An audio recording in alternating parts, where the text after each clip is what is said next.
పెద్దలందరికీ నమస్కారం.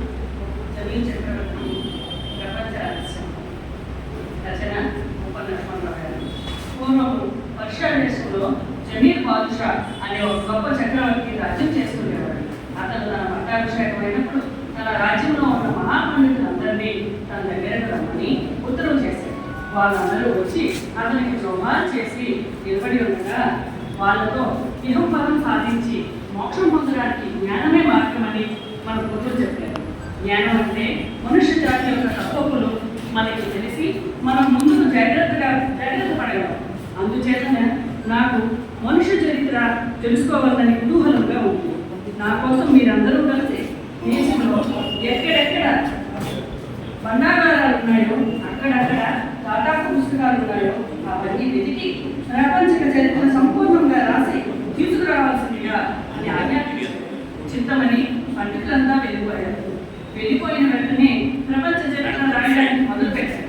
అలాగూ రాత్రి పగలు తిరిగి లెక్కలేనని 20 సంవత్సరాలు కష్టపడి పూర్తి చేసి ఆ మహాగ్రంథాన్ని పట్టుకొని చక్రవర్తి దగ్గరకు వచ్చారు. ఎలాగో వచ్చారంటే 12 ఒంటెలు, ఒక్కొక్క ఒంటె మీద 500 గ్రంథాలు, ఆ మహాగ్రంథాలను పట్టించుకొని మహారాజు దగ్గరికి వచ్చారు. అప్పుడు మహామంత్రి చక్రవర్తితో, మహాప్రభు, పండితులందరూ మీ ఆజ్ఞ పాలించి ప్రపంచ చరిత్ర మీకోసం రాసిపెట్టుకొచ్చారు. ఆ గ్రంథము 6000 సంపుటములు పట్టింది. ప్రపంచంలో ఎన్ని దేశములు ఉన్నాయో ఆయా దేశముల చరిత్రలు, భూగోళ రాజనీతి శాస్త్రములు, ఆచార వ్యవహారములతో నిండి ఉన్నది. ఆ గ్రంథం యొక్క ఉపోద్ఘాతమే ఈ ఒక ఒంటె మొయ్యగలిగినంత బరువు ఉన్నది. సమస్తము పూర్వం మరి ఒక ఒంటి మొయ్యలేకున్నది అన్నాడు. అందుకు చక్రవర్తి పండితులతో, మీరు పడినటువంటి శ్రమకు నేను చాలా సంతోషిస్తున్నాను. కానీ నాకు రాజ్యపాలన తొందర వల్ల ఒక గడియ నా తీరుబాటు లేకుండా ఉండను. అది కాక నాకు ఇప్పుడు ముసలి కాలం కూడా దగ్గర అవుతుంది. ఎంత కష్టపడి చదువుదాం అనుకున్నా ఈ మహాగ్రంథాన్ని చదవడానికి నాకు వేలెక్కడిది. అందుచేత నాకున్న తీరుబడి వేలలో చదవడానికి వీలయ్యేటట్టుగా మానవ చరిత్రను సంగ్రహంగా రాయవలసింది అని ఆజ్ఞాపించారు. సరే అని పండితులందరూ రాజ్యాంగ ప్రకారం మరి ఒక 20 సంవత్సరాలు తలక్రిందులే ఈ మారు మనుష్య చరిత్రను 15,100 గ్రంథాలలో రాసి చక్రవర్తి దగ్గరకు తీసుకువచ్చారు. చక్రవర్తి ఆ పండితులను, ఆ గ్రంథాలను చూచి నాకు ఇప్పటికే నడుము వంగిపోయింది, చేతికర్ర వచ్చింది, ముసలివాడని అయిపోయాను. నేనెక్కడ, ఈ గ్రంథాలన్నింటినీ చదవడం ఎక్కడ? మీరు ఎలాగైనా కష్టపడి మనుష్య చరిత్రను ఇంకా క్లుప్తంగా రాసి తీసుకురావాల్సిందిగా అన్నారు.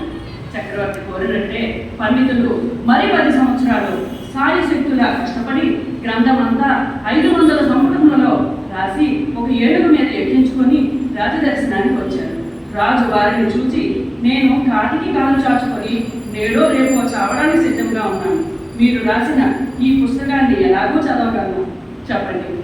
కానీ నాకు ఎలాగైనా మనుష్య చరిత్ర చదివి మరీ చచ్చిపోవాలని ఉన్నది. అందుచేత మీరు అతి తొందరగా పడి ఇంకా ఇంకా ఇంకా సంగ్రహంగా రాసి తీసుకురావాల్సిందిగా అన్నాడు. చిత్తమని పండితులంతా మరో 5 సంవత్సరాలు అహర్నిశలు కష్టపడి ఆ గ్రంథమంతా అతి సంగ్రహంగా ఒక్క సంపుటంలో రాసి దాన్ని ఒక గాడిద మీద ఎక్కించి కోట దగ్గరకు తీసుకొని వచ్చారు. వచ్చేసరికి వాళ్ళ కోసం కనిపెట్టుకున్న మంత్రి త్వరగా రండి రాజుగారి కింద పడేశారు అని వాళ్ళని తీసుకొని రాజు దగ్గరికి వెళ్ళాడు. పాపం చక్రవర్తి ఈ గడియో ఆ గడియో అనే స్థితిలో ఉన్నాడు.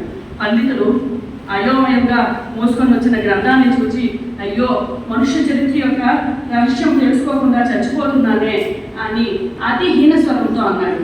అప్పుడు ప్రధాన పండితుడు, అతడు పాపం 57 ఏళ్ళు ఈ గ్రంథం మీద తిళ్ళు తిప్పళ్ళు మానుకొని తంటాలు పడి నేడో రేపో కళ్ళు మూసుకోవడానికి సిద్ధంగా ఉన్నాడు.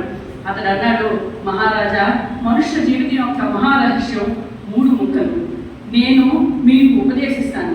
అదేమిటంటే పుట్టుక, బ్రతుకు, చావు. ఈ విధంగా చక్రవర్తి చచ్చే కాలానికి ప్రపంచ రహస్యం బోధపడింది.